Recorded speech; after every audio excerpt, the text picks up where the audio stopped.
आदरणीय गुरुजी तथा सभी पदस्थगण को मेरा नमन। और साथ ही आज के जो हमारे संस्कृतांतरिक्षा के लिए उपस्थित अतिथि गण हैं और अतिथि जन को मैं सादर वंदन करते हुए शुभारंभ करना चाहूंगी। सर्वमंगल मांगल्ये शिवे सर्वार्थ साधिके शरण्ये त्र्यंबके गौरी नारायणे नमोस्तुते। ओम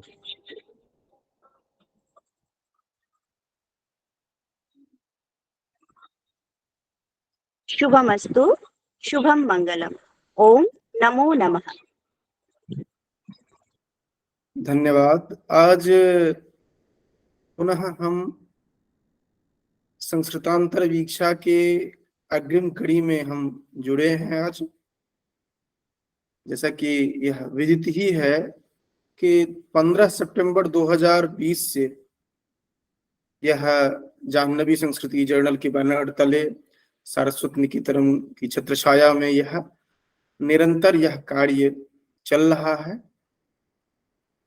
और आप सभी इससे भी परिचित हैं, क्योंकि यह संस्कृतांतर वीक्षा एक प्रकल्प इस दृष्टि से रखा गया था कि जो भी युवा संस्कृत के लिए कार्य कर रहे हैं या जिन्होंने संस्कृत के लिए बहुत कुछ किया है अपने जीवन में, या जो संकल्प लिए हैं कि संस्कृत के लिए कुछ कार्य करना है, इसमें संस्कृत और भारतीय संस्कृति दोनों का समावेश है।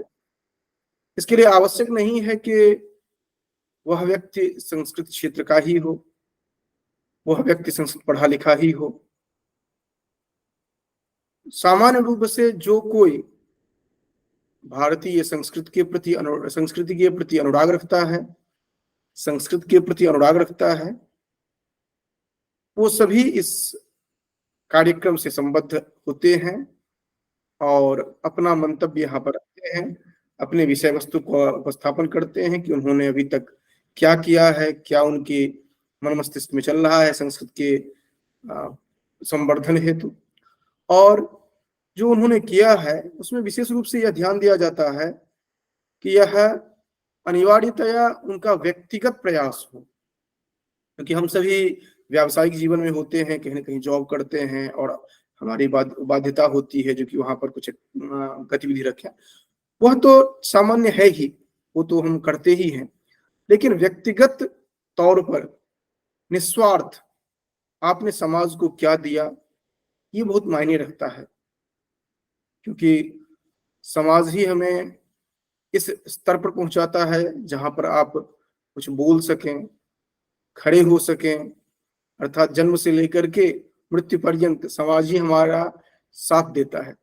तो आपने संस्कृत समाज के लिए क्या किया, भारतीय समाज के लिए उसके उत्कर्ष निमित्त आपने क्या योगदान दिया, इन्हीं सभी को लेकर के प्रारंभ किया गया था, जिसमें कि भारत से बाहर के बहुत सारे विद्वानों ने अपने कार्यों को बताया। और बहुत जानकर आश्चर्य होगा कि जो संस्कृत फील्ड के नहीं है उन लोगों ने भी बहुत अधिक कार्य किया है संस्कृत क्षेत्र में। तो हम अधिक समय इसमें नहीं व्यतीत करेंगे, साक्षात हम पहुंचते हैं जो आज के हमारे अतिथि हैं। वस्तुतः है तो शिष्य समुदाय में ही, लेकिन कहा जाता है जो कि गुरु अगर शिष्य से पराजित होता है तो गुरु के लिए गौरव की बात होती है। तो उसी तरह के शिष्यों में एक ये विवेक है। और 2012 जब मैं बलाहर पहुंचा था, उस समय से निरंतर गुरु शिष्य की जोड़ी चलती आ रही है और आशा रखेंगे जो कि हम सभी एक साथ मिलकर के कुछ विशेष कार्य करेंगे। अभी तक केवल हम और विवेक साथ में चल करके कार्य कर रहे थे, अब पूरा टीम जो है एक साथ कार्य कर रहे हैं। तो यहाँ पर यह भी विशेष रूप से जानने की बात है कि जितने भी हमारे इस टीम में हैं, वो सभी निस्वार्थ भाव से यहाँ पर समय निकाल करके जुड़ते हैं और कार्य करते हैं और समाज के लिए निरंतर उद्यमित रहे हैं। तो आज हम सभी का स्वागत करते हैं, विशेष रूप से जो आज इस कार्यक्रम के विशेष व्यक्ति के रूप में जिन्हें आमंत्रित किया गया है, डॉक्टर विवेक शर्मा, जो संस्कृत विभाग में वहाँ पर सहायकाचार्य के रूप में हिमाचल प्रदेश केंद्रीय विश्वविद्यालय में कार्यरत है। और उससे भी महत्वपूर्ण बात यह है कि केवल अध्यापक है, सहायकाचार्य है, इस कारण से इनको नहीं बुलाया गया है। ये निरंतर भारतीय संस्कृति के प्रचार प्रसार में, संस्कृत के लिए विविध प्रकार से कार्य में यह संलग्न रहे हैं, जिसमें कि यूजीसी के लिए भी इन्होंने कक्षा भी चलाई थी। इसके अतिरिक्त बहुत सारे प्रकल्प चलते रहते हैं। आज अपने श्रीमुख से स्वयं बताएंगे ये कि क्या क्या इन्होंने किया है और क्या क्या हम सबसे अपेक्षा रखते हैं और क्या हम लोग मिलकर के कार्य कर सकते हैं। तो हमारी चर्चा जो है इसी पर आधारित है। धन्यवाद। हम स्वागत करते हैं आप सभी टीम के सदस्य जो हैं, उनके साथ साथ मैं विवेक शर्मा का स्वागत करता हूं मैं। धन्यवाद। धन्यवाद सर। नमो नमः महोदय। और संस्कृतांतरवीक्षा की जिज्ञासा प्रस्मरण स्थली में आपका हार्दिक अभिनंदन है, स्वागत है। और इसी क्रम में प्रश्नों की एक श्रृंखला है, एक लंबी श्रृंखला है, और जिसमें निरंतर ये प्रश्न का उपक्रम चलता ही रहेगा। और जैसा कि आपकी हम सभी को सीवी प्राप्त होती है, आपका जो अध्ययन अध्यापन रहा है वह वास्तव में प्रशंसनीय, सराहनीय और अनुकरणीय है। तो इसी क्रम में हम अपने प्रश्नों का उपस्थापन करते हुए, महोदय जी, हमारा प्रथम प्रश्न यह है कि गुरुजनों से जो निधि रूप जो प्राप्त ज्ञान गंगा से आप संस्कृत समाज एवं अध्येताओं को किस प्रकार अभिसंचित करना चाहेंगे? जो भी ज्ञान स्वरूप आपको गुरुजनों से प्राप्त हुआ है, कृपया हम सभी से साझा कीजिए अपने स्वगत विचारों को। वास्तव में गुरुजनों से जो पाया, तो उनमें जो मैं सार रूप में कहूँ तो गुरुओं ने ये सिखाया है कि जो भी हमारा अध्यापन कार्य है वो पूरी कर्तव्य निष्ठा से होना चाहिए, पूरी तन्मयता से होना चाहिए, निस्वार्थ भाव से। जैसा अभी विपिन झा गुरुजी ने बताया भी है कि निस्वार्थ भाव से, तो उससे छात्र समूह जो है उसका तो भला होगा ही होगा, लेकिन एक सबसे बड़ी बात है कि एक शिक्षक के रूप में एक संतोष भाव जो है वो हमें प्राप्त होता है। और वो संतोष भाव जो है वो सबसे बड़ा सुख मैं एक शिक्षक के लिए मानता हूं, जब उसे ये लगेगा कि मैं जो आज पढ़ाया हूं, जो मैं आज अपना अध्यापन किया हूं, वो बहुत अच्छा रहा। ऐसा यदि हर शिक्षक के रात के चिंतन में आता है, जब वो सोता है कि आज का मेरा पढ़ाना जो है वो सफल हुआ, आज जो मैं विश्वविद्यालय में, महाविद्यालय में गया तो मेरा पढ़ाना बहुत अच्छा रहा, तो ये शिक्षक के लिए बहुत ही अनुकरणीय रहेगा। और दूसरी बात, इसी भावना को लेते हुए मैं अपने विश्वविद्यालय में छात्रों के हित के लिए, छात्रों के भले के लिए निरंतर क्रियाशील रहता हूँ। जो भी बच्चों की समस्याएं होती हैं, कई बार अपने ऊपर समस्याओं को लेकर उन समस्याओं को निवारण करने का प्रयास करता हूँ। और ये बच्चे जब हमारे पढ़ाए हुए बच्चे जो हैं वो समाज में जाएंगे तो निश्चित रूप से हमारा ही संदेश लेके जाते हैं, वो शिक्षक का ही संदेश लेके जाते हैं। तो वो भी आगे इसी जैसे जो परंपरा हमने अपने गुरुओं से प्राप्त की, वो हमारे छात्र भी आगे उसको प्रसारित करेंगे। तो ऐसा मेरा ये मानना है कि हम समाज का इस तरह, शिक्षक और कुछ तो कर नहीं सकता है, अपने छात्रों के माध्यम से ही समाज का भला कर सकता है। जी महोदय जी, सत्य कह रहे हैं कि जो शिक्षक है वो अपनी छवि रूप में भावी भविष्य में अपने छात्रों को ही अपने स्वरूप में देखना चाहते हैं, और उसके लिए आप सभी गुरुजन निरंतर प्रयासरत हैं। और इसी क्रम में आपका जब जो सीवी प्राप्त होता है उसमें अध्ययन करने से ज्ञात होता है कि जो गौ संरक्षण है उसके साथ ओंकार विवेचन पर भी आपका बहुत सारा काम है। तथापि जो गौ संरक्षण और संवर्धन हेतु आपने जो व्यक्तिगत स्वरूप में जो काम किया है उसमें कुछ नवीन प्रकल्प रहे होंगे, उनको जीवंत आपने रूप कैसे दिया, उसका भी विवरण हम सभी जानना चाहते हैं।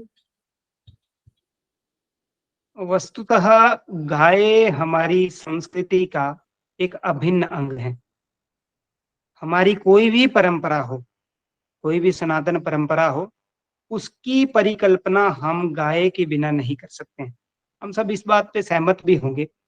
तो गाय हमारे देश में एक पशु नहीं है, उसे गौ माता कहते हैं। गावो ममाग्रतः सन्तु गावो में सन्तु पृष्ठतः, कि गाय मेरे आगे हो, गाय मेरे पीछे हो, मेरे चारों ओर गाय हो, ऐसी हमारी शास्त्रों में परिकल्पना, शास्त्रों में एक निर्देश दिया गया है। तो ऐसा गाय का एक स्वरूप जो है हमारे शास्त्रों में देखने को मिलता है, और हमारी परंपरा में दिखता है कि गौदान करते हैं लोग, गाय की सेवा करते हैं, निस्वार्थ भाव से गौओं की सेवा करते हैं। लेकिन सच्चाई ये भी है कि आज उसी गाय का दुर्दशा जो है हमें देखने को आज भारत में ही दिखती है। ऐसे में एक मैं छोटी सी बात जोड़ना चाहूंगा। एक जब मैं बलाहर परिसर में ही था तो उस समय की बात है कि एक किसान के खेत में एक गाय ने वो उसका चारा जो है वो गाय गई और चारा खा लिया। उस किसान ने पत्थर उठाया और गाय के पेट पे मार दिया। वो एक घटना थी जिसने मेरे हृदय को द्रवित कर दिया कि एक थोड़ा सा घास क्या खा लिया और उस गाय के पेट में इतना बड़ा पत्थर मार दिया, उस गाय को कितनी हानि हुई होगी। ऐसे में सोचा कि हम इसके लिए क्या कर सकते हैं। तो उसके बाद अध्ययन थोड़ा थोड़ा चल रहा था, लॉकडाउन हुआ, एक अच्छा अवसर हम एडमिशन के लिए आया, और शिक्षण क्षेत्र में हैं हम, और लोग हमें इंटेलेक्चुअल कहते हैं या हम अपने आप को एकेडमिशियन कहते हैं। तो हम पढ़ना पढ़ाना हमारा सबसे बड़ा काम है, हमसे लोग अपेक्षा रखते हैं कि हम ये अध्ययन अध्यापन का कार्य करें। तो उस समय मैंने जब पुराणों का अध्ययन करना आरंभ किया तो एक मैं आपको उदाहरण बताना चाहता हूँ कि वहां पर कहा है कि बैल को जब आप बैलगाड़ी में लगा दो तो उसको डंडे से नहीं मारना है। उसको डंडे जब हाँकते हैं तो डंडे से नहीं मारना है, एक ऐसी डाली लेनी है जिसपे पत्ते हों। अब मैं समझूं ये कि किसके लिए कहा है कि पत्ते वाली डाली से मारना है और छड़ी से नहीं मारना है। तो उसमें आगे के श्लोक में कहा गया था कि जब पत्ते वाली डाली से मारेंगे तो आवाज ज्यादा होगी, उसको लगेगी कम। मैं सोचूं इतना सहिष्णु जो हमारा शास्त्र है गौ के लिए, ये तो संकलित करने की चीज है। और इसके लिए मैंने अभी कुछ समय पहले ही 4 पुस्तकों का लेखन किया है। अलग अलग विषय हैं, जिसमें पहली पुस्तक का ये विषय है कि हमारे शास्त्रों में गाय की क्या महिमा है।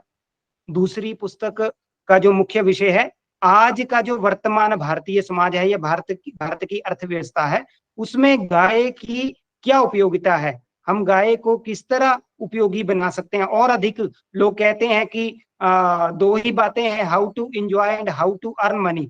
तो अगर अर्न मनी ही करना है तो किस तरह से ये पैसा कमा सकते हैं हम गो आधारित संस्कृति से, उसके विषय में है। और इसमें एक विशेष बात यह है कि भारत में जितने आज गौ आधारित व्यवसाय चल रहे हैं उनको मैंने संकलित करने का उन लोगों से मिला मैं, और कई लोगों से बात करके मैंने उनमें जो बातें हैं वो लिखी हैं। एक अगली पुस्तक जो है गौ संरक्षण पे, कि गौ संरक्षण के विषय में क्या हो सकता है। और अंतिम जो है वो हमारे शास्त्रों में गौ पालन की क्या क्या पद्धतियां बताई हैं, क्या क्या उनको खिलाना चाहिए, कैसे कि कितने समय पानी पिलाना चाहिए। वहां एक बात आती है कि जिस गाय को ये विष्णु धर्मोत्तर पुराण में लिखा है कि जिस किसान की गाय को मच्छर काटते हैं वो किसान जो है उसको नरक को जाता है। अब देखो छोटी सी बात है कि गाय को मच्छर नहीं लगना चाहिए, हम अपने आप को तो मच्छर से बचा लेते हैं लेकिन गैया को नहीं बचा पाते। तो इस तरह से इन पुस्तकों को संकलित करने का काम किया है। यश प्रकाशन दिल्ली में ये पुस्तकें जा चुकी हैं और शीघ्र ही ये बाजार में उपलब्ध हो जाएंगी। तो ऐसा कुछ कार्य करने का है। और बाकी सामान्य रूप से गौशालाओं में जाना या निकटस्थ जो गायें हैं उनके प्रबंधन का कार्य छोटा मोटा चलता रहता है। मुख्य रूप से अपने लेखन के द्वारा मैंने समाज को जागरण करने का ये कार्य आरंभ किया है। तो कितनी इसमें सफलता होगी ये समय के साथ पता लगेगा, फिर भी अपनी ओर से प्रयास किया है। बहुत ही सराहनीय आपका कार्य है। वास्तव में गौ केवल एक माता कहने के लिए नहीं, मातृ स्वरूप है, ये भाव है। और जैसा कि भाव आपने बताया अनगिनत हमारे शास्त्र इत्यादि में वहां पर वर्णन मिलता है। यदि साहित्य की बात करें तो रघुवंशम में भी सुदक्षिणा और दिलीप गौ सेवा नंदिनी के लिए तत्पर रहते हैं और अंततः पुत्र स्वरूप संतान की प्राप्ति करते हैं। और यही जब हम कठोपनिषद में बात करते हैं कि जब नचिकेता देखता है कि इस तरीके पीतोदका, जगत्रणा इत्यादि गायों का दान किया जा रहा है, तो उसका कहीं ना कहीं हृदय विदीर्ण होता है और वो अंततः यमलोक तक पहुंचते हैं और कई प्रश्नों की श्रृंखला वहां भी रहती है और आत्म तत्व को वे आत्मसात करते हैं। तो बहुत बहुत धन्यवाद महोदय जी, आपका यह कार्य आगे जो भी प्रकाशित होगा हम सभी उसके पठन पाठन में कहीं ना कहीं सहायक बनना चाहेंगे। बहुत बहुत धन्यवाद आपका। धन्यवाद। धन्यवाद।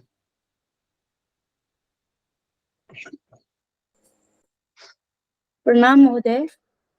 नमस्ते। महोदय, एक प्रश्न था मेरा भी। वर्तमान समाज में आप संस्कृत के पठन पाठन के लिए छात्रों को किस प्रकार प्रेरित करते हैं? संस्कृत के अध्यापन के लिए सबसे जरूरी है कि हमारी कक्षाओं में जो अध्यापन है वो रोचक होना चाहिए, उसमें किसी प्रकार की जामिता नहीं होनी चाहिए। ऐसा ना हो कि हम कक्षा में जाएं और छात्र हमारे मुखमंडल को देख के उनके सारे जो चेहरे की आभा है वो हट जाए।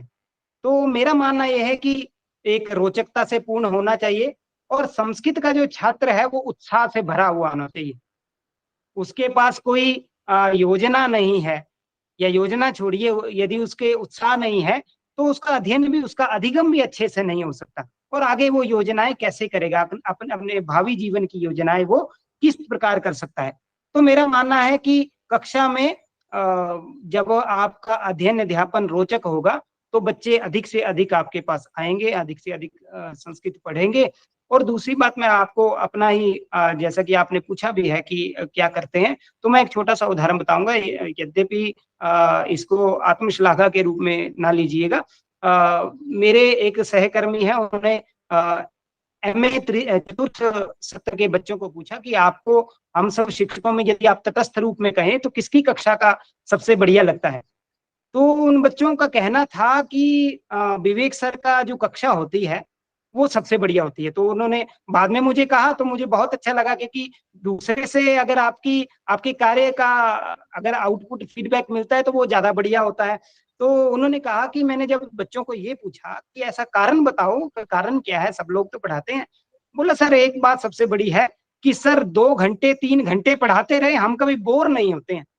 ये सबसे बड़ी बात है कि यदि हमारे अध्यापन में बच्चा बोर नहीं हो रहा है, बच्चा सीख रहा है, तो इससे मुझे लगता है कि और रोचकता होगी और बच्चों को हम प्रेरित कर पाएंगे।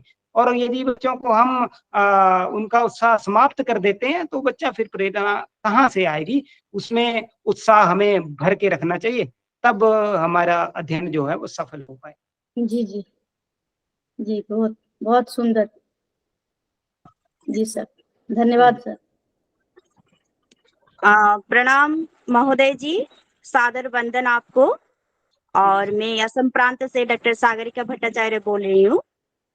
इस श्रृंखला में जैसे कि आपका जो एक महत् अवदान है, योगदान है, इसको देखते हुए मैं एक प्रश्न उत्थापन करना चाहती हूँ। महोदय जी, हिमाचल में संस्कृत के माध्यम से कर्म संस्थापन हेतु तो किस विषय को अधिक बल दिया जा सकता है, कृपया साझा करें। हिमाचल एक ऐसा राज्य है जहां तृतीय कक्षा से संस्कृत का अध्यापन होता है और यहाँ द्वितीय राजभाषा संस्कृत है। संस्कृतमय वातावरण है, संस्कृत के लिए रोजगार के अवसर खुले हैं, लेकिन उसके साथ सच्चाई ये भी है कि प्रतिस्पर्धा भी बढ़ी है। बच्चों में संस्कृत के प्रति अध्ययन बहुत अधिक बढ़ा है। अब संस्कृत कॉलेज में गिनी चुनी संख्या नहीं रहती है, पूरी सीट्स जो है वो फुल हो रही हैं। तो प्रतिस्पर्धा तो निश्चित रूप से देखने को मिल रही है, क्योंकि जैसा कि झा सर ने बताया ये कि मैं प्रतियोगी परीक्षाओं के हेतु बच्चों के साथ जुड़ा रहता हूं, तो देखता हूं कि अब प्रश्न पत्रों का भी स्तर बढ़ रहा है, बच्चे भी मेरिट बहुत ऊपर की ला रहे हैं, जिससे कंपटीशन बढ़ रहा है। तो ऐसे में मुझे लगता है कि हिमाचल प्रदेश में वही बच्चा सफल होगा जो पूरी तरह ऑलराउंडर होगा, वो एकांगी नहीं होगा, उसे एकमात्र विषय का ज्ञान नहीं, उसे ज्योतिष का भी ज्ञान होगा, उसे साहित्य का भी, उसे व्याकरण का भी, उसे दर्शन का भी, सभी विषयों का ज्ञान जो उसे रहेगा। जैसा हम देखते भी हैं, कई बार बच्चे कहते हैं गुरुजी नेट में विषय वाला पेपर तो बहुत अच्छा हो गया, लेकिन फर्स्ट पेपर जो है उसमें थोड़ा गड़बड़ हो गया। तो फर्स्ट पेपर भी करना पड़ेगा, और मैंने देखा है कि जिसका फर्स्ट पेपर अच्छा हो जाता है वो निश्चित रूप से जेआरएफ करता है, क्योंकि विषय में तो सब लगभग ठीक रहते हैं। तो इसलिए ऑलराउंडर होना यहाँ के लिए जरूरी है। और दूसरा एक और मेरा जो दृष्टिकोण है, पिछले कुछ एक दशक कह लीजिए या कुछ वर्षों में हिमाचल प्रदेश में जो यहाँ की सिविल सर्विसेज है, जिसे HES बोला जाता है, हिमाचल एडमिनिस्ट्रेटिव सर्विसेज, उसमें जो टॉपर्स आए हैं, अधिकतर उनमें से वो लोग हैं जिन्होंने संस्कृत को अपना विषय चुना। अब देखिए, हमारे संस्कृत विषय को एक सामान्य बच्चा जो है वो उसको स्वीकार करके HES में टॉप कर सकता है, तो क्या अपना संस्कृत का बच्चा HES के लिए ट्राई नहीं कर सकता? तो मेरा मानना है कि हमारे संस्कृत के बच्चों को भी, जो हिमाचल के बच्चे हैं, हिमाचल की बात क्यों करें, प्रत्येक राज्य का बच्चा वहां की सिविल सर्विसेज में या IAS में, IPS में, HES में जाए तो वो ज्यादा अच्छा रहेगा। मेरे ऐसा मानना है कि उससे संस्कृत का भी भला होगा और बच्चों का भी भला होगा। बहुत बहुत धन्यवाद आपका। और हिमाचल की जो संस्कृत के प्रति एक लहर जो उठ रही है, जो तरंग यहाँ पर जो तरंगायित हो रही है, तो इस बारे में जानकर जो बहुत ही अच्छा लगा और जो आनंदित भी है कि और आगे भी बढ़े। हिमाचल के सभी बच्चे भी संस्कृत के लिए जितना हो सके अपना योगदान। वैसे भी हिमाचल प्रदेश एक देवभूमि है और इसमें संस्कृत का धारा प्रवाह होना तो अत्यंत आवश्यक ही है। तो इसके लिए बहुत उत्तम प्रयास भी चल रहा है, ये जानकर भी हम अत्यंत आनंदित है। और दूसरा प्रश्न मैं यहाँ पर रखना चाहती हूँ कि महोदय जी, संस्कृत क्षेत्र में आर्थिक सबलीकरण हेतु हमें कौन सा पदक्षेप लेना चाहिए? क्या इसमें आपकी कोई योजना होगी अग्रिम समय में? आर्थिक सबलीकरण के लिए सबसे आवश्यक है कि जो भी हम लोग शिक्षण संस्थानों में कार्य कर रहे हैं, वो शिक्षण संस्थान स्कूल भी हो सकता है, वो कॉलेज भी हो सकता है, विश्वविद्यालय भी हो सकता है, हम लोगों को छात्र संख्या पर बल देना चाहिए। एक उदाहरण देता हूँ, केंद्रीय संस्कृत विश्वविद्यालय है, आज कौन नहीं जानता है उस, जिसे राष्ट्रीय संस्कृत संस्थान कहते थे, अब उसको CSU कहा जाता है। आज उसके पास अर्थ की कमी नहीं है। मुझे लगता है कि भारत के किसी भी संस्कृत विश्वविद्यालय में यदि सबसे ज्यादा जो इन्वेस्टमेंट सरकार कर रही है तो वो CSU में कर रही है। तो इसका कारण क्या है कि वहां कुछ ऐसे परिसर हैं इस विश्वविद्यालय में जहां लंबी लंबी वेटिंग लिस्ट चल रही है एडमिशन के लिए। प्राक शास्त्री में, शास्त्री में बहुत बच्चे जो हैं वो लालायित हैं वहां पर प्रवेश पाने के लिए। ये एक पराकाष्ठा है, एक अच्छा, जिसको बोलते हैं अच्छे दिन, ये संस्कृत के लिए अच्छे दिन है कि संस्कृत के लिए बच्चों की लाइन लग रही है। तो इस तरह से यदि संख्या बढ़ेगी तो गुणवत्ता भी बढ़ेगी। जब हमारे पास गिने चुने बच्चे होते हैं तो हमें जो मिलता है उसको हम ले लेते हैं। तो ऐसे में हमें जब संख्या अधिक होती है तो हम उसमें अच्छे बच्चों को भी चुन सकते हैं, उसमें क्वालिटी हमारे पास मेंटेन हो जाती है। और उसी के कारण हमने देखा कि भारत का एकमात्र विश्वविद्यालय जो संस्कृत विश्वविद्यालय है उसे A++ ग्रेड मिला है NAAC के द्वारा। NAAC एक बहुत बड़ी अभी हमारे विश्वविद्यालय में हुई है, तो मैं जानता हूं कि कितनी उसका मतलब बहुत कठिन है उसके सभी जो पैरामीटर्स हैं उनको पूरा करना, और इस विश्वविद्यालय ने किया है। तो उसके पीछे सबसे बड़ा कारण है उसकी छात्र संख्या भी रही है, और यदि गुणवत्ता रहेगी तो हमारी कार्यकुशलता भी दिखेगी। और इसका जो हमने यहाँ अपने विश्वविद्यालय में इम्प्लीमेंट किया है, मैं जब 2017 में विश्वविद्यालय में आया तो हमारे यहाँ BA चलता था।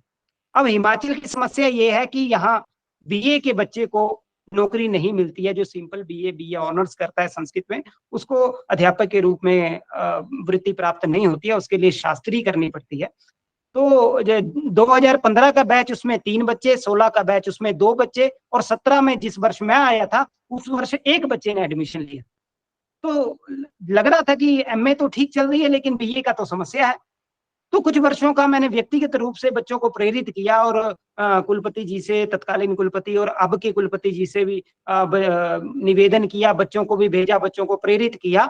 और आज हालांकि कई विरोध हुए, कई मुझे व्यक्तिगत रूप से भी काफी कुछ सुनना पड़ा, तो हमने अपने विश्वविद्यालय में शास्त्री कक्षा आरंभ की। हमारा आधुनिक विश्वविद्यालय है, उसके बावजूद हमने शास्त्री की कक्षाएं आरंभ की। और आज स्थिति ये है कि हमारे विश्वविद्यालय में 33 सीट रहती हैं हर विभाग में, तो सभी की सभी सीट हमारी फुल है।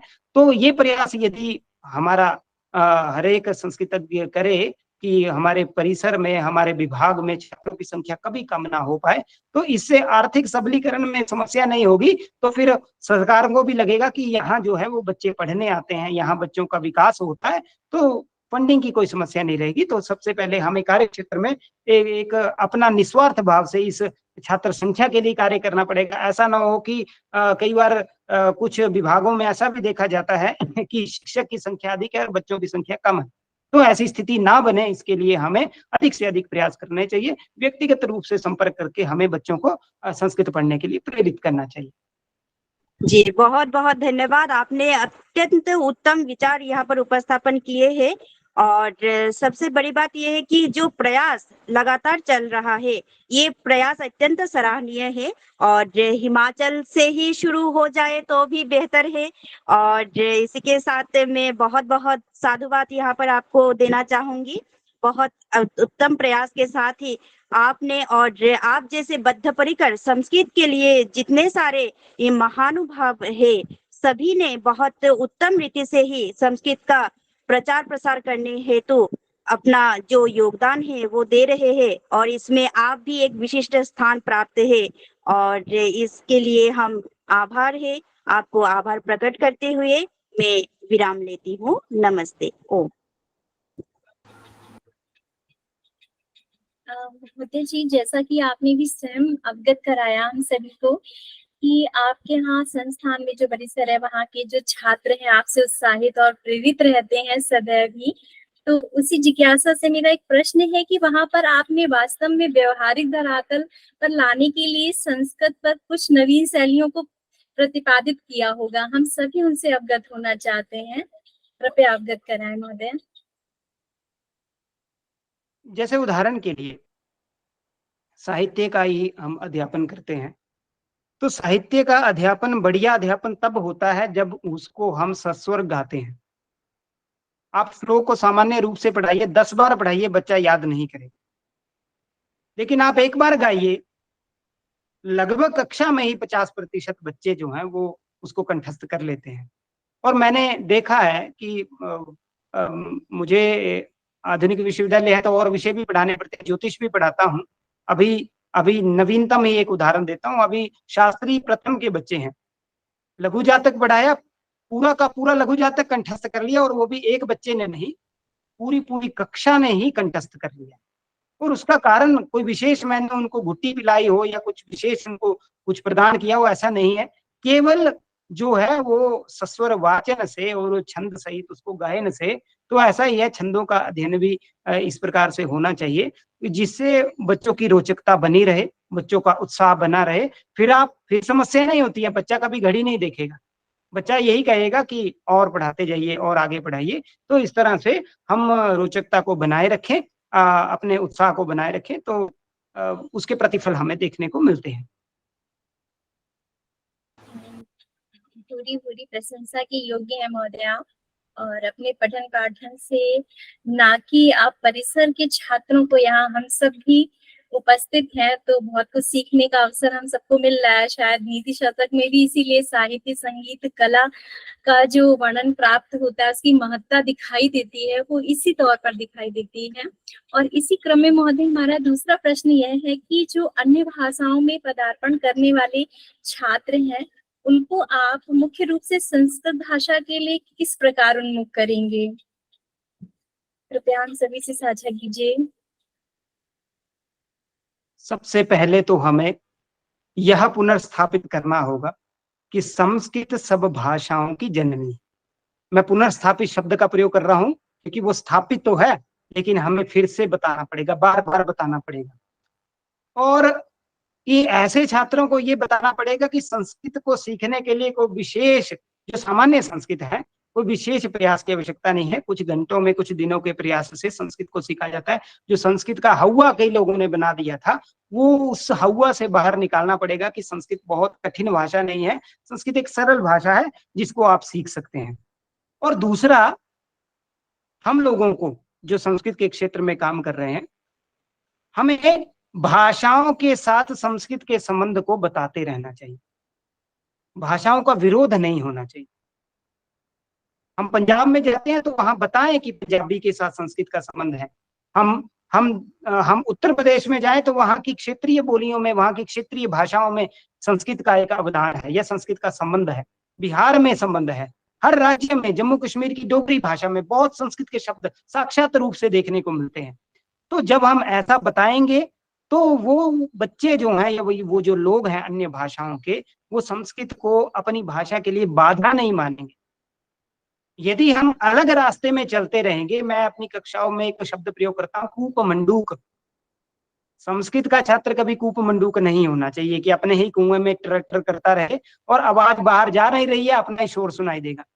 तो हमें बाहर जाना पड़ेगा, संस्कृत को खोलना पड़ेगा, द्वार जो है सबके लिए खोलना पड़ेगा। तो ऐसे में उन लोगों को ये सिखाना पड़ेगा, उन लोगों को ये समझाना पड़ेगा कि संस्कृत बाधा नहीं है, आपकी भाषा से जुड़ी हुई है। जैसे एक मैं छोटा सा उदाहरण बताता हूँ। हमारे एक बड़े अग्रज हैं, पुष्पेंद्र जोशी जी। वो पंजाबी विश्वविद्यालय में, ऐसा विश्वविद्यालय जहाँ पंजाबी का अधिक है, तो वहां पर कॉन्वोकेशन हो रहा था, तो कॉन्वोकेशन के पोस्टर बन रहे थे। वहां पे कॉन्वोकेशन, पंजाबी में भी कॉन्वोकेशन ऐसा लिख दिया था। तो उन्होंने किसी बड़े अधिकारी से अपनी बात रखी कि क्यों ना इसको कुछ यहीं का ही शब्द लिखा जाए, कॉन्वोकेशन अंग्रेजी में है। तो उन्होंने अपना दिमाग लगाया कि यहाँ दीक्षा बोलूंगा तो ये कहेंगे कि यार संस्कृत वाला है इसलिए दीक्षा शब्द कह रहा है, और संस्कृत से एकदम से स्वीकार्य भी नहीं होगी। तो वहां पर जब पूरा पंजाबी विभाग को ये कार्य दिया, तो उन्होंने अध्ययन करके दीक्षा शब्द निकाला। और दीक्षांत, पंजाबी लग रही है दीक्षांत, और संस्कृत से भी ज्यादा दूर नहीं है। तो इसलिए हम भाषाओं के साथ जब जोड़ेंगे अपनी संस्कृत को, उनको अलग नहीं करना है, सब भाषाओं के साथ जोड़ेंगे तो फिर समस्या नहीं आएगी। कोई अंग्रेजी पढ़ रहा है उसको पढ़ने दीजिए, वो संस्कृत भी पढ़ेगा। कोई पंजाबी पढ़ रहा है वो संस्कृत भी पढ़ेगा। और हमारे बच्चों को भी ये प्रेरणा देनी चाहिए कि वो दूसरी भाषाओं को सीखें। हमारे अपने विश्वविद्यालय में शास्त्री करने वाले बच्चों को पंजाबी भी एक विषय लगा है। वो पंजाबी सीखते हैं और अच्छा पढ़ लेते हैं, बहुत अच्छा। मैंने तो हल्की फुल्की सीखी है, अच्छी पंजाबी पढ़ लेते हैं, बोल लेते हैं। तो अपने बच्चे भी दूसरी भाषा को सीखें और दूसरे भाषाओं के बच्चे भी संस्कृत को सीखें, ऐसा हमें प्रयास करना चाहिए। जी महोदय, बहुत ही रोचक प्रसंग आपने बताया कि जैसा कि वहाँ विद्यालय परिसर में जो छात्रगण है वो पंजाबी भाषा का भी अध्ययन कर रहे हैं। संस्कृत भाषा केंद्र में यदि पंजाबी भाषा का अध्ययन कर रहे हैं तो वास्तव में कहीं ना कहीं समन्वय की भावना तो हमें दृष्टिगत होती ही है। इसी कारण से अन्य भाषाओं को भी हम सीखने की ललक बनी हुई है। और इसी के साथ साथ आपका बहुत बहुत धन्यवाद। आगे सभी जो और छात्रगण हैं इसको देखेंगे, सुनेंगे तो अवश्य रूप से अन्य भाषाओं के साथ साथ संस्कृत के प्रति उनका प्रेम बना ही रहेगा। इसी आशा के साथ बहुत बहुत आपका आभार, धन्यवाद। महोदय नमो नमः। महोदय मेरी ये जिज्ञासा है कि संस्कृत भाषा के अध्ययन हेतु वर्तमान समय में किन संघर्षों को आप देख रहे हैं या देखते हैं? जी, सबसे पहला तो ये है, मेरा मानना है कि संस्कृत के विद्यार्थी में कभी कभी हीन भावना आ जाती है। उसको लगता है कि मैंने संस्कृत पढ़ के कुछ विषयों को छोड़ दिया है, अन्य विषयों में बहुत ज्ञान था जो मैं पा सकता हूँ, लेकिन मैं संस्कृत को पढ़ने के कारण नहीं पा सका। तो ऐसे में बच्चों को हमें समझाना होगा कि सारे ज्ञान का मूल स्रोत यहाँ है, सब ज्ञान यहाँ है। सब लोग कह रहे हैं कि हमने संस्कृत नहीं पढ़ी, ये हमारा दुर्भाग्य है।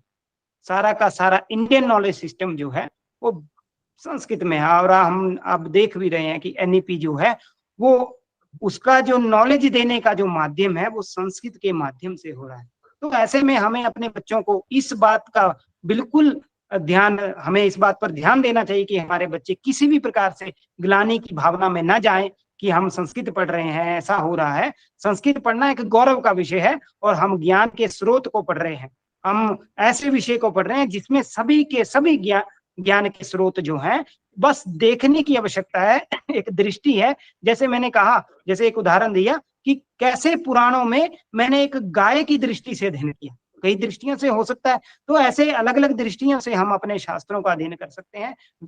वेद के एक एक मंत्र का व्याख्या जो है कई कई तरह से होती है, ऐसा हम सब जानते हैं। तो इस तरह से एक भारतीय ज्ञान परंपरा के रूप में हमें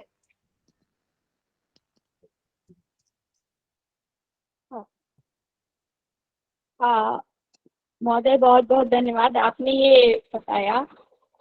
मेरा द्वितीय प्रश्न ये है कि संस्कृत भाषी छात्राओं को रोजगार लाभ करने के लिए आप किन पद्धतियों पे कार्य कर रहे हैं इस वर्तमान में? जी, संकेत की समस्या के कारण मैं अपना वीडियो ऑन नहीं कर पा रहा हूँ।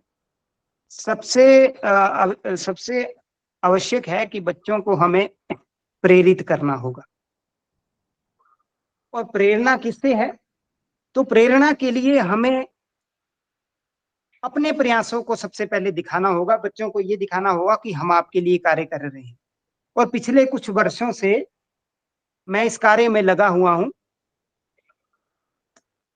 आदरणीय विपिन झा जी ने बताया ही है कि मैं यूजीसी नेट की कोचिंग देता हूँ, और न केवल केंद्रीय विश्वविद्यालय के बच्चों को, अपितु भारत भर के हजारों हजारों बच्चों को मैं नेट की कोचिंग निःशुल्क रूप से देता रहा। और उसमें मैंने कई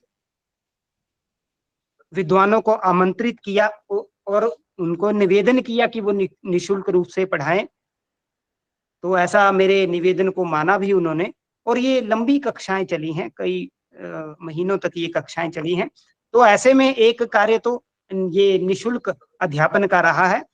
उसके अतिरिक्त व्हाट्सएप के विविध समूहों के माध्यम से हजारों छात्र मेरे साथ जुड़े हैं। फेसबुक का पेज है जिससे 2-3 हजार बच्चे मेरे साथ जुड़े हैं, जिसमें मैं संस्कृत प्रतियोगी परीक्षाओं के संबंधित उनको जानकारी देता रहता हूं। जो भी स्टडी मटेरियल मेरे पास होता है, जो मैं उपलब्ध करवा सकता हूं, वो मैं उनको करवाता हूं। और एक मैं विशेष कार्य को आपको सामने बताना चाहता हूं कि मैं वर्तमान समय में जो यूजीसी नेट की जो सिलेबस है उसके अनुसार जो पाठ्यक्रम है, जो भी पाठ्यक्रम है उसके अनुसार पुस्तक का लेखन कर रहा हूं।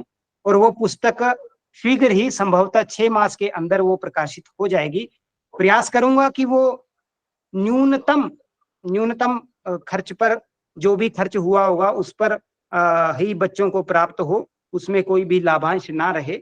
और भारत के प्रतिष्ठित चौखंबा प्रकाशन से उसका प्रकाशनाधीन है, तो वो बच्चों के सामने प्रस्तुत होगी। सामान्य रूप से मैं इस बात का तो विरोधी रहता हूं कि अध्ययन करना है तो मूल टेक्स्ट को ही पढ़ो, लेकिन हाँ, कई बार सिलेबस नहीं मिल पाता है, कई पुस्तकें उपलब्ध नहीं हो पाती हैं, तो हम प्रयास करेंगे कि मूल टेक्स्ट को बहुत छोटा नहीं करेंगे, उसका बिल्कुल छोटा सार नहीं करेंगे, उसको मूल रूप में ही उसको प्रस्तुत करने का प्रयास करेंगे और अच्छे से समझाने का प्रयास करेंगे। ऐसा हमारा कार्य चल रहा है। तो इसमें ये हमारे कुछ कार्य हैं। और जो मेरी बात अधूरी रह गई थी पिछले प्रश्न में, वो मैं कहना चाहता हूं कि कुछ और समस्याएं भी हैं जो हमारे संस्कृत के छात्रों में जो देखी जाती है। एक तो तकनीक से अभी भी थोड़ा तकनीक के साथ हमारे बच्चे अभी पूरी तरह जुड़ नहीं पा रहे हैं, वो भी हमें विचार करना चाहिए। और 90% बच्चे जो संस्कृत के हैं वो मुझे लगता है कि अध्यापक ही बनना चाहते हैं। ये सामान्य रूप से देखने में तो या सुनने में तो अच्छा लगता है कि 90% छात्र संस्कृत के अध्यापक बनना चाहते हैं, लेकिन मुझे लगता है कि ये प्रतिशत कम कर देना चाहिए। 50% शिक्षक बने और 50% दूसरे जो हमारे व्यवसाय हैं उनमें जाएं तो अच्छा है। ऐसा मैं क्यों कह रहा हूं कि जब संस्कृत का छात्र आईएएस बनेगा, आईपीएस बनेगा, या कोई बड़ा सेक्रेटरी बनेगा, तब संस्कृत का बहुत भला होगा। एक मंत्री यदि संस्कृत में शपथ लेता है तो हम लोग उसको शेयर करते हैं, हम कितना उसकी प्रशंसा करते हैं। लेकिन यदि एक डीसी के पद पर या कलेक्टर के पद पर बैठा हुआ व्यक्ति यदि संस्कृत बोलेगा, संस्कृत के लिए कार्य करेगा, तो वो एक बहुत अच्छी एक सुखद अनुभूति होगी और संस्कृत का भी भला होगा, क्योंकि देश को चलाने वाले यही लोग हैं। तो हम में से कुछ छात्र जो हैं, संस्कृत के छात्र जो हैं, वो यदि इन सिविल सर्विसेज में भी जाएं तो बहुत अच्छा होगा और संस्कृत का भी भला होगा और हमारे छात्रों को तो भला होना निश्चित ही है। तो ऐसा कुल मिलाकर मेरा कहना है। बहुत बहुत धन्यवाद महोदय, आपका दोनों जिज्ञासाओं का आपने समाधान किया।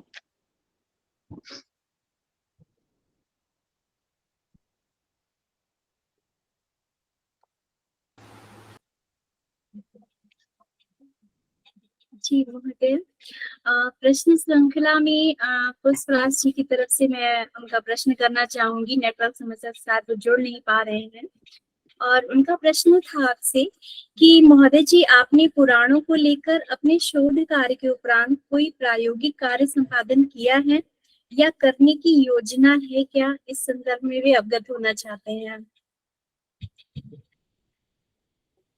आपने सही कहा कि मेरा जो शोध कार्य है वो पुराणों पर है और पुराणों को जब मैंने अध्ययन किया तो महाभारत के विषय में तो कहते ही हैं कि यदि हास्ति तदन्यत्र यन्ने हास्ति न तत्क्वचित्।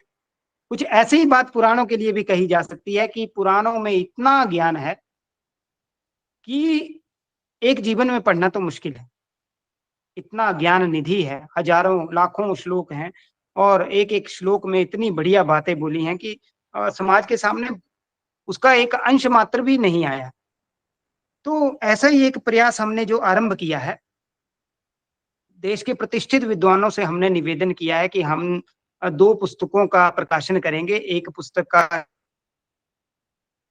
इतिहास, हिस्ट्री इन पुराणास, और दूसरा होगा पुराणों में भौगोलिकता, कि हमारी ज्योग्राफी किस तरह से पुराणों में बताई है। एक ये भी दृष्टिकोण बने। अब देखिए, हमारे शास्त्रों में इतिहास है, ये हम सब मानते हैं, हम संस्कृतज्ञ हैं इसलिए मानते हैं। लेकिन पूरे विश्व का या पूरे भारत का जो इतिहास का जो एक समूह है, इतिहास के विद्यार्थी हैं, ये इतिहास के प्रोफेसर लोग हैं, वो केवल एक ग्रंथ को मान्यता देते हैं, राजतरंगिणी को, कि वो ऐतिहासिक ग्रंथ है। उसके अतिरिक्त किसी भी ग्रंथ को वो ऐतिहासिक मान्यता नहीं देते हैं। वो कहते हैं कि नेम, डेट एंड इवेंट। इतिहास कहता है कि 3 चीजें चाहिए, नेम, डेट एंड इवेंट, और वो कहते हैं कि राजतरंगिणी में मिलता है। मेरा मानना है कि यदि पुराण को इतिहास की दृष्टि से यदि पढ़ा जाए तो वो नेम, डेट, इवेंट तीनों मिलते हैं। तो ऐसे ही हमारी एक पुस्तक है जिसमें भारत के प्रतिष्ठित विद्वानों ने सम्मति दी है। हम अपना भी उसमें कुछ अंश लिखेंगे, उसमें उसका सार रूप और उसका एक बड़ा लेखन रहेगा और विद्वानों के उसमें मत भी रहेंगे। और मैंने तो इतिहास विभाग के भारत भर के पूरे इतिहास विभागों से संपर्क किया है, उनको संदेश भेजा है कि आप भी लिखिए, आप लोग लिखेंगे तो वो ज्यादा ऑथेंटिक माना जाएगा। तो इसलिए कई इतिहास के लोगों ने और ज्योग्राफी के लोगों ने इसमें सम्मति दी है। हिमाचल प्रदेश के ज्योग्राफी के प्रोफेसर्स को मैंने कहा कि आप भौगोलिक दृष्टि से आप अध्ययन करिए, नहीं लगेगा तो हमें बता दीजिए कि नहीं है इसमें ज्योग्राफी।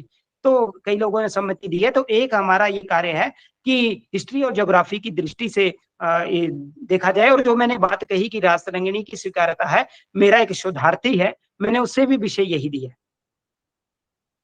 कि कश्मीर का इतिहास राजतरंगिणी में है, ऐसा सब लोगों ने स्वीकार किया है।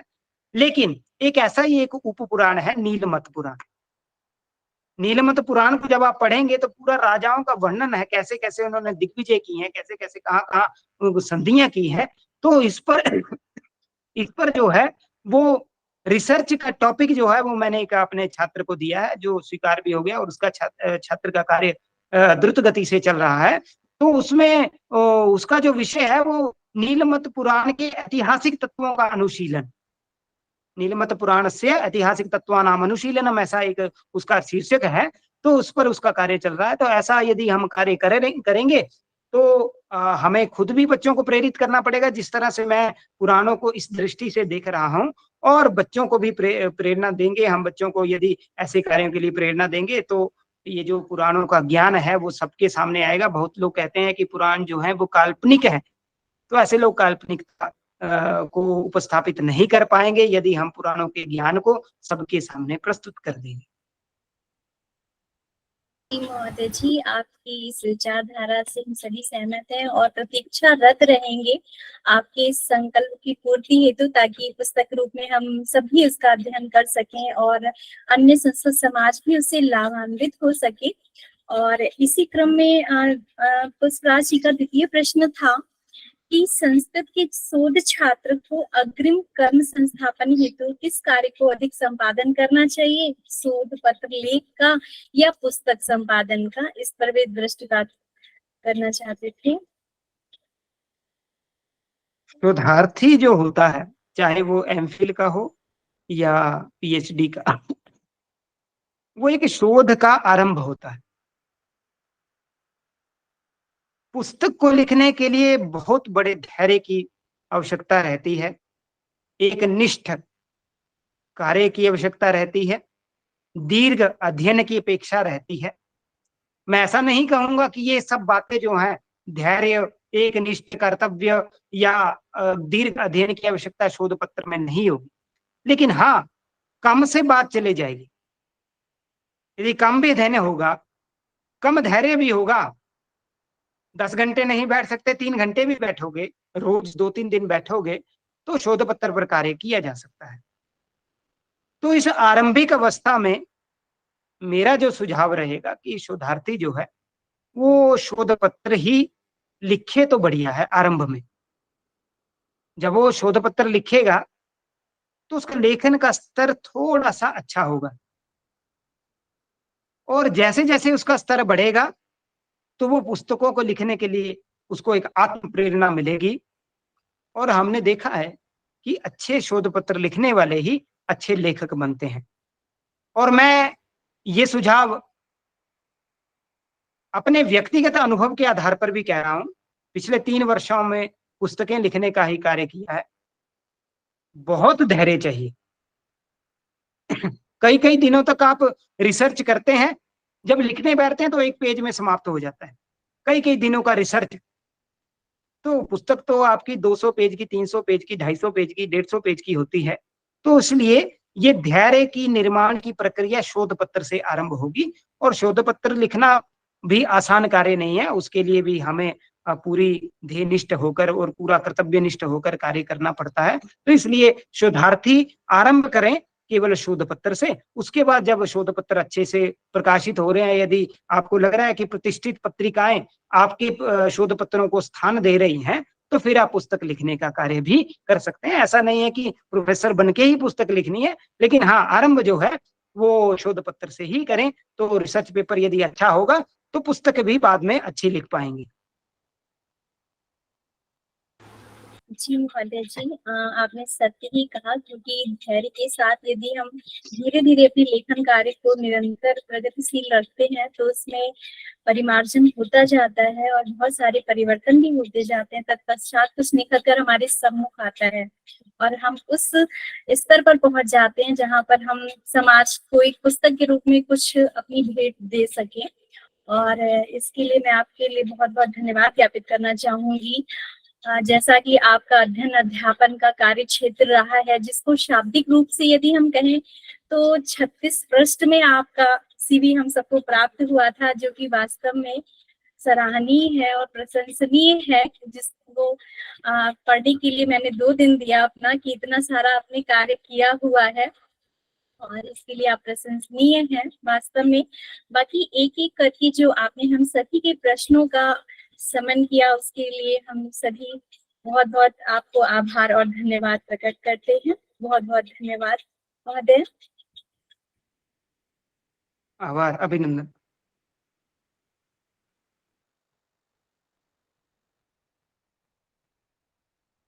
नमो नमः। मैं आज यहाँ पे धन्यवाद ज्ञापन की इस बेला में उपस्थित हूँ। महाराज, सर्वप्रथम मैं धन्यवाद ज्ञापन करना चाहूंगा आज के हमारे अतिथि जो हमारे कार्यक्रम हमारे संस्कृत अंतरिक्षा के कार्यक्रम में पधारे डॉक्टर दिलीप शर्मा जी। मैं महोदय जी को हृदय तल से धन्यवाद ज्ञापित करना चाहूंगा, जिन्होंने हमारे आग्रह को लिया और हमारे साथ अपने विचारों को साझा किया। और इस कार्यक्रम को एक माला में पिरोने वाले हमारे गुरुजी डॉक्टर विपिन कुमार झा सर, उनका भी मैं धन्यवाद ज्ञापन करना चाहूंगा। और इस कार्यक्रम की मुख्य मार्गदर्शन जिनका हमारे को प्राप्त होता रहता है डॉक्टर सरिता महोदय जी, उनका भी मैं धन्यवाद ज्ञापित करना चाहूंगा। और इस कार्यक्रम की मुख्य संयोजी, क्योंकि जब मुख्य संयोजन ही ना हो सभी के बीच में तो कार्यक्रम को करना मुश्किल हो जाता है, तो उसी के लिए मैं डॉक्टर दीपिका दीक्षित जी का धन्यवाद ज्ञापित करता हूँ। इसी क्रम में राज्य सह हमारे संयोजक हैं सभी को धन्यवाद, डॉक्टर सागरिका जी, पी गौरी जी, शैलजा जी। और इस कार्यक्रम को सुचारू रूप से चलाने के लिए हमारे पास तकनीकी संयोजन में भी हमारे सहयोगी हैं राहुल कश्यप जी और उमेश मिश्रा जी। मैं सभी का हृदय तल से धन्यवाद ज्ञापन करता हूँ। नमो नमः। मैं सारी टीम का धन्यवाद करता हूँ, विशेष रूप से डॉक्टर विपिन झा जी का, जिन्होंने मुझे ये अवसर प्रदान किया। वास्तव में ये बहुत अच्छा मंच लगा मुझे, जहाँ पर किस तरह से एक संवाद, एक चर्चा, बहुत ही उत्कृष्ट ये मंच मुझे लगा। ये बहुत मैं आप सब साधुवाद के पात्र है। मैं प्रथम बार यहाँ जुड़ा। बहुत अच्छा है आपका ये कार्यक्रम है। आप सभी को साधुवाद। नमस्कार भाई, मैं सबको आदर पूर्वक नमस्कार करती हूँ। पुष्पराज जी, आपको भी बहुत बहुत आभार। आप धन्यवाद के भाषण दिए और मैं शांति से ये पूर्ण करती हूँ। सर्वे भवन्तु सुखिनः, सर्वे सन्तु निरामयाः, सर्वे भद्राणि पश्यन्तु, मा कश्चित् दुःखभाग् भवेत्। ओम शांति शांति शांति। श्री कृष्णार्पणमस्तु।